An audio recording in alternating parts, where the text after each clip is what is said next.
Decimoquinto domingo del tiempo ordinario.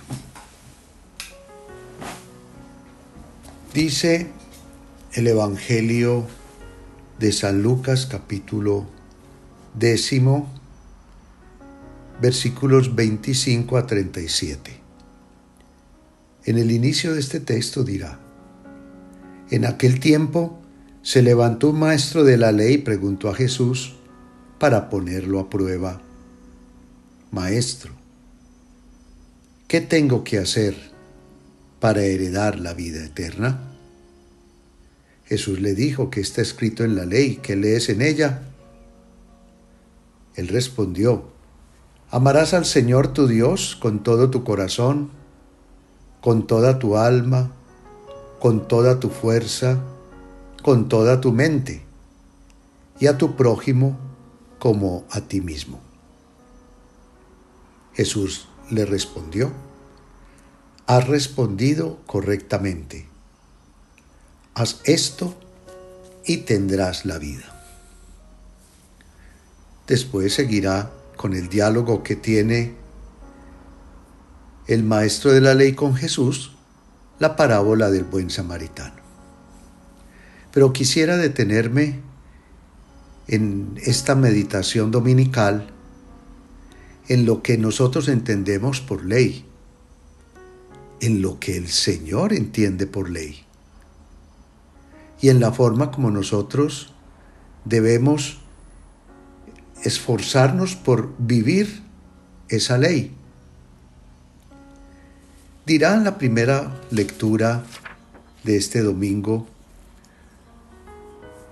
el autor del libro del Deuteronomio, hablando del significado de la ley, de los mandamientos de la ley, que estos mandatos no son impositivos, no son obligados, que no están tampoco lejos de nosotros, que no están tan lejos que sea imposible entenderlos, acogerlos y vivirlos. Explicará el Señor a Moisés y Moisés a su vez al pueblo, explicándole el sentido de los mandamientos, lo que sigue. Escucha la voz del Señor tu Dios, observando sus preceptos y mandamientos. Porque este precepto que yo te mando hoy no excede tus fuerzas, ni es inalcanzable. Punto clave también para nosotros, en un contexto en el que el ejercicio de la autoridad, la vivencia y el respeto de la autoridad, de la norma, de la disciplina, se vuelve para muchos pesada. Para mucha gente de todas las edades, la norma es interpretada muchas veces como coercitiva de las libertades personales y comunitarias. Impiden para algunos las normas el libre desarrollo de la personalidad.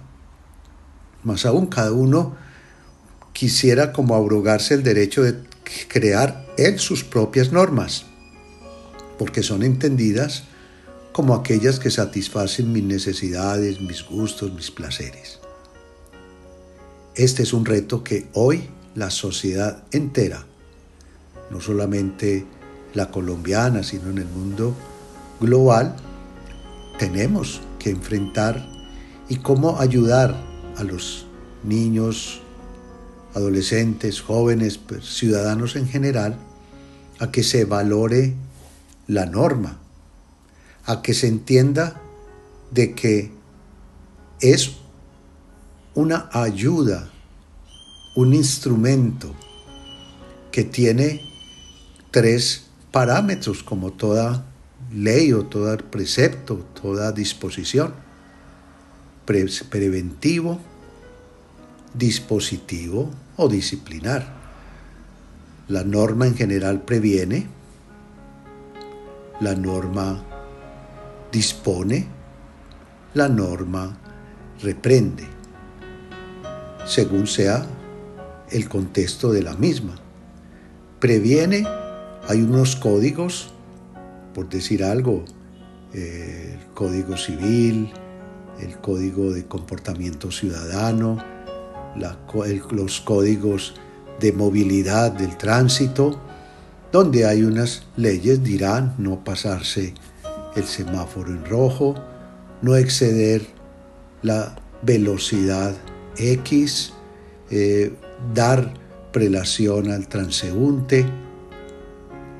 Esa es la norma preventiva, porque cada una de ellas previene accidentes, previene que se vulneren derechos de otros, previene el que hagamos daño a bienes propios, ajenos o de servicio público. Por eso la norma bien entendida es una ayuda para prevenir, para cuidarnos, para ser felices. Pero también la norma es prescriptiva, es decir, el autor, el legislador, el que tiene en sus manos la toma de decisiones, pues orienta, indica, señala. El papá, la mamá, por decir algo, el maestro en la escuela, un alcalde, un gobernador, un presidente, da normas, indica, hágase esto, hágase lo otro. Lo que nosotros pensamos y debe ser siempre así es que esa decisión tomada por el papá, la mamá, el maestro, el gobernador, el alcalde, el presidente, siempre tienen que estar fundamentados en la ética, en la verdad, en la moral, en la búsqueda del bien común, y deben ser normas también de carácter universal o que respondan a situaciones particulares. Y cuando es así, el ciudadano, el hijo, el estudiante, debe acogerlos con alegría. De lo contrario, si es una norma legal porque está bajo los parámetros de una ley civil o cualquier otro espacio, pero es realmente vulnera derechos, principios, dignidades y demás, pues también existe, y nuestra Constitución lo establece, la objeción de conciencia. Ante una ley inicua se puede invocar la objeción de conciencia. Muchos lo han hecho, por poner un ejemplo claro, frente a la obligación que quieren imponer a los médicos de realizar abortos o realizar eutanasias, por poner ese ejemplo. Y la tercera línea de la norma de la ley es la que sanciona, la que castiga, la que hace que aquella persona que vulnera una ley, vulnera un principio, afecta derechos de otros, pues debe asumir las consecuencias que esa acción indebida acarrea. Por eso hay que recuperar el verdadero sentido de la ley, el verdadero sentido de la norma, no solamente la religiosa como lo estamos meditando hoy en torno de los mandamientos a Dios y al prójimo, sino todo mandamiento, toda norma que propende por el bien común de todos y cada uno de nosotros. Pero qué interesante lo que sigue diciendo Moisés al pueblo. No está esta ley, que está cercana a nosotros, dice, no excede tus fuerzas ni es inalcanzable. Es decir, el Señor no da una ley que tú no puedas cumplir, que es lo que acabo de explicar. Pero también no da una ley que está lejos, que sea inalcanzable. Dirá Moisés, no está en el cielo para que puedas decir quién de nosotros subirá al cielo y nos lo traerá, y nos lo proclamará para que lo cumplamos. Ni está más allá del mar para poder decir quién de nosotros cruzará el mar y nos lo traerá y nos lo proclamará para que lo cumplamos. El mandamiento, termina este texto del Deuteronomio, capítulo 30, versículos 10 al 14, este mandamiento, esta norma, esta ley, está muy cerca de ti. Qué importante. Está en tu corazón y en tu boca para que lo cumplas. Es decir, hay una ley de derecho natural, innato en el ser humano, que también tiene que ver con nuestra conciencia. Yo estoy convencidísimo que ese mandato del respetarnos los unos a los otros es inherente, solo que no lo acogemos, no lo valoramos, lo desconocemos, pero es que ese mandamiento del amor está en nosotros. Eliminar otro ser humano tiene que generar en aquel que dispara, que utiliza un puñal contra otro, algún sentimiento. Sabe que está haciendo algo mal, sabe que está haciendo algo indebido. Solo que por algunas circunstancias entran las justificaciones. Tengo hambre, necesito un dinero, me van a pagar, tengo un sueño para alcanzar y para hacerlo, entonces debo eliminar aquellos obstáculos que impiden alcanzar ese sueño. En fin, N cantidad de justificaciones, pero siempre son para opacar ese primer llamado al respetar la vida, al justificar por qué atento contra la vida o la dignidad de otra persona. La ley del amor está en el corazón de cada uno de nosotros. ¿Cómo es de importante volver a esa realidad de entender que, como dirá el Señor, la ley nos hace libres? La ley no esclaviza.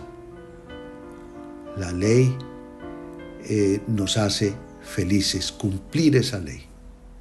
Más aún, puede llegar el momento en que nosotros no necesitemos la ley humana, la ley positiva, porque ya está en nosotros la ley natural, la ley de Dios. Hacia allá debiera caminar todo. Hacia allá debiera orientarse nuestro quehacer. ¿Por qué surgen las leyes positivas? Por el endurecimiento de los corazones y la mala orientación de las acciones humanas.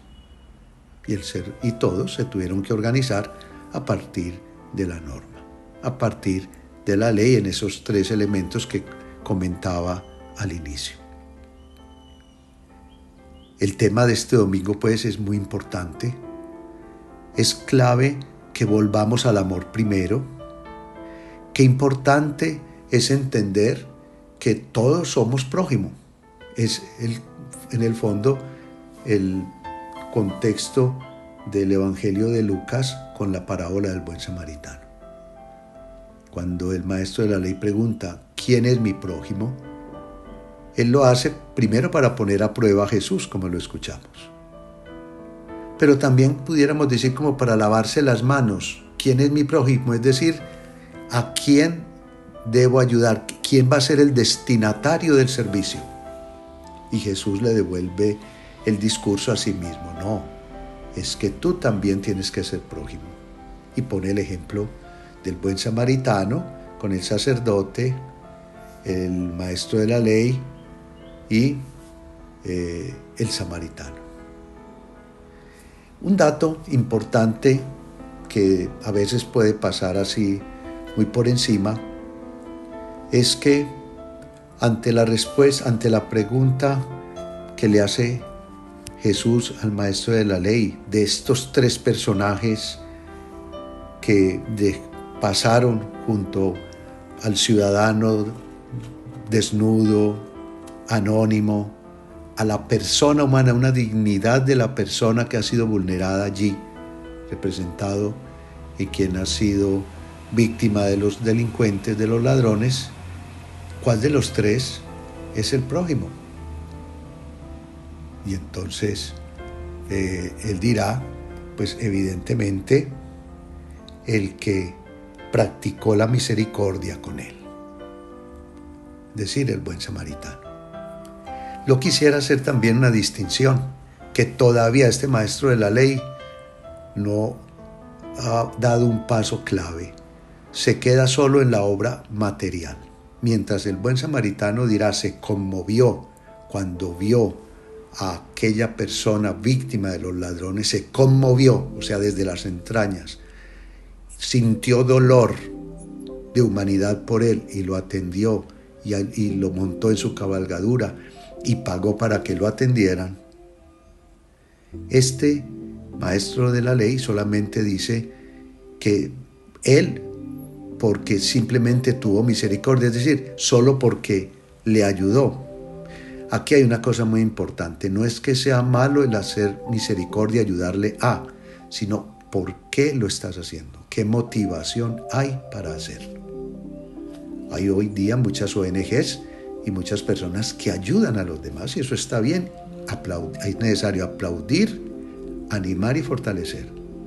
Pero para nosotros los cristianos es que esa ayuda tiene que brotar de una compasión, de un dolor de entrañas. Me duelo por el sufrimiento del otro y por eso me detengo en mi camino. Deja de ser indiferente él para valorarlo y cuidarlo. Y en esa persona herida, desde el lenguaje cristiano, vemos a Jesús. Ahí está la diferencia.